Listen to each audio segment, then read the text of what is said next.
তো খরগোশটা সারা রাত জেগে থাকার পরে এবার সকাল হয়ে যায়। আর গাইজ এটা হইতেছে কুত্তা আর খরগোশের সর্বশেষ পার্ট। আপনারা যারা আগের পার্ট গুলো দেখেনি তারা এখনই দেখে আসেন, আগের পার্ট গুলো অনেক ফানি ছিল। তো সকাল হয়ে গিয়েছে বলে কুত্তাটা যখন দৌড় দিতে যায় তখন তাকে অনেক বেশি ঘুমে পেড়ে ফেলে। বাট কুত্তার মালিক কুত্তাকে ছাড়ে না, যার জন্য বালিশ নিয়ে দৌড় দেয়। মানে কুত্তাটা এখন ঘুমের ঘরে খরগোশটাকে ধরতে যাচ্ছে। তো খরগোশের গর্তের কাছেও চলে আসে আর ঘুমিয়েও যায়। তো কুত্তার মালিক কুত্তার বালিশটাকে কেড়ে নেয়, যার জন্য কুত্তাটা খরগোশের ঘরের ভিতরে চলে যায়। মানে কুত্তাটা ঘুমালে কি হবে, তার পা তো চলতেছিল। তো এদিকে খরগোশ ঘুমাইতেছিল, বাট কুত্তাটাকে দেখে ভয় পেয়ে যায়। এদিকে বাইরে দাঁড়িয়ে কুত্তার মালিক কুত্তাটাকে চিল্লাচিল্লি করে ডাকতে শুরু করে। বাট ভিতরে কি চলতেছে একমাত্র খরগোশ আর কুত্তাই জানে। মানে দেখেন কাহিনী, কুত্তাটা খরগোশটাকে ধরতে এসে কুত্তাটা নিজেই ঘুমিয়ে পড়েছে। তো খরগোশের লাইট জ্বলে ঘুম আসে না, যার জন্য লাইটটাকে নিভাতে বলে।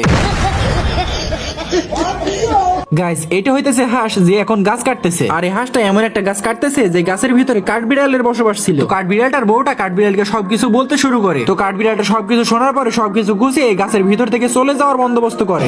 তুই কি আমারে ফুটপাতের মাস্তান ভাবছ? তো এই বলে কাঠুকরার বউটা হাঁসটার গাছ কাটা বন্ধ করার বন্দোবস্ত করছিল। खत्म हो गया भैया मैटर। অত সস্তা না, কোন শালা জীবনে আমাকে বিয়ে দিতে পারবি না। এ বলে হাঁসটা আবারও গাছের উপরে উঠতে শুরু করে। তো বাইরে হাঁসটা গাছ কাটতেছিল আর ভিতর থেকে কাঠবিড়ালটা দেখেন কি শুরু করেছে। তো এভাবে আবারও দড়িটা কেটে যায়। তো এবারটা গাছের উপর থেকে পড়তে পড়তে গাছের ডালে বেঁধে যায়। আমারে মাফ করে দেন হুজুর, আমার ভুল হয়ে গেছে। তো ক্ষমা চাওয়ার পরেও কাঠবিড়ালটা হাঁসটাকে ফেলে দেয়। বন্ধুরা এই হাঁস আর কাঠবিড়াল